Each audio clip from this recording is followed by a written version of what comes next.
mining different elements around the world where it poses a significant risk to the locals that may be in these different areas. I mean, there is a massive one is going to be safety. I think that is going to be gripping. But if the Western world's got together on this, I think that via buying these devices, there can be some level of price put onto this in order to ensure people's safety. Also food as well. That's like cobalt, what is it, lithium, cobalt, whatever, all of the different elements that may be mined in other nations that might not be well established, let's say. But although it is a foot in the door, such we have fair trade alliances on tea bags, different things like that, chocolate, cocoa, all the rest of it. So I think something similar ought to be introduced for different elements that are being mined until we have a good enough program in place to bring this in from space, if it's found. And that's quite a long way off because it's ambitious, but still. You know, we throw away an awful lot of food here in the Western world. I'm pretty sure Australia, Canada, America, Britain, it's all the same. We're all throwing away quite a lot of stuff.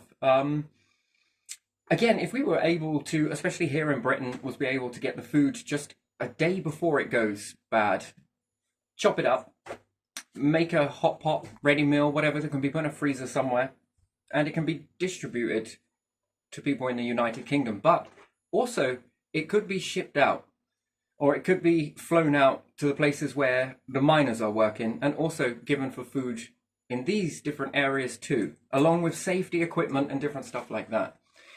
Again, without interfering too much in another nation, again, that's going to have to be something, you know, if they're going to be making the money on the products anyway, I'm not sure how the central governments in these areas, you know, when they're getting established, I suppose that helps them bring prosperity, but also food to the miners, safety equipment. So again, do we have anything that's in that we're already used, and there's going to be a next generation's worth of safety equipment that we're using, and we've got our old stuff? Can that go? It still works, it's still safe, but we've updated. I'm a great believer in that. But what's used once, can it go back? Also, very important would be able to recycle these devices. That would be a brilliant, that would be a good way to go. Or at least change the cases in some way and have it so that it's got a decent circuit board on there that you can pop off the camera and put on a new one at a later date.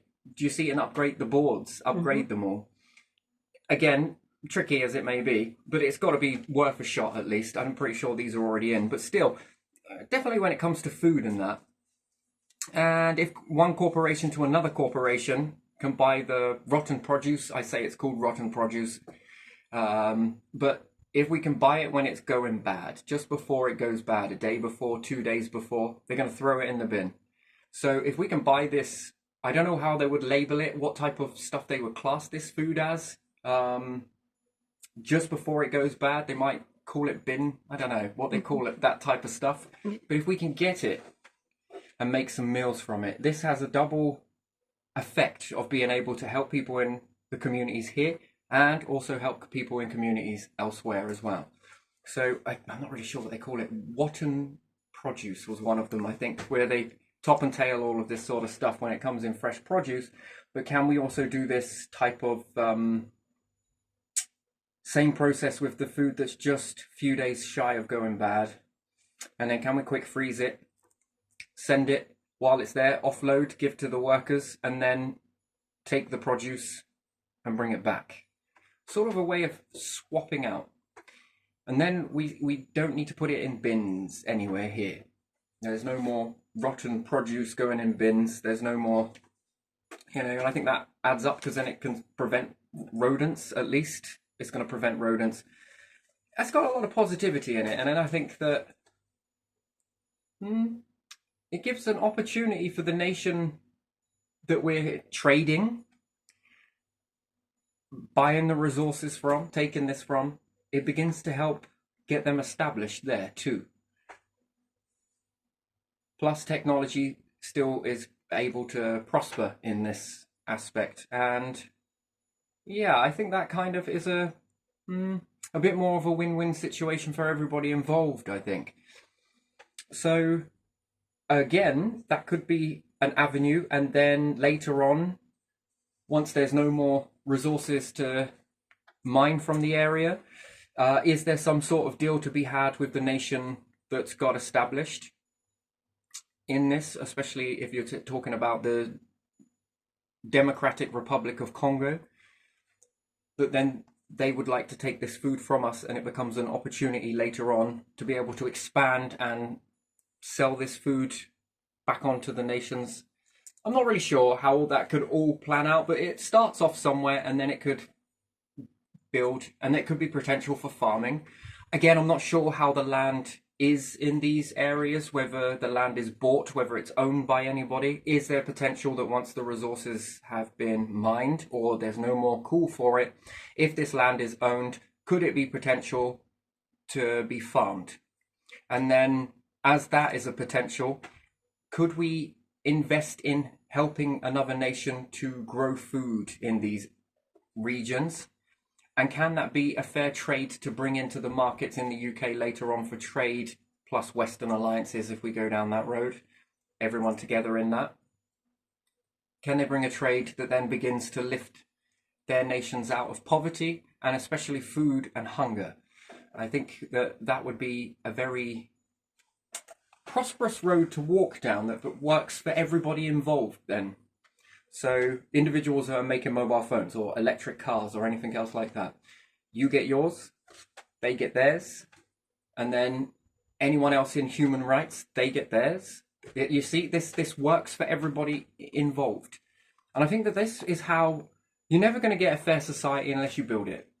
And you're never going to get a fair world unless we all work together and build it.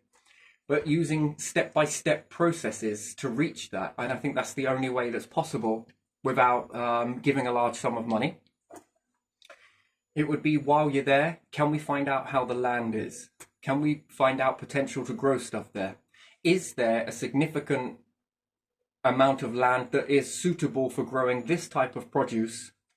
And then can that be sold on the market or be brought into trade for other goods that then begin to lift that very nation out of poverty in this? It works for everybody involved in this perpetual motion. And I think that that is beneficial. And then we don't have any more rotten produce in our nations. And once established, is there potential to move on to another nation with this same process? Because they might be, we don't need this type of food anymore, and then we get less.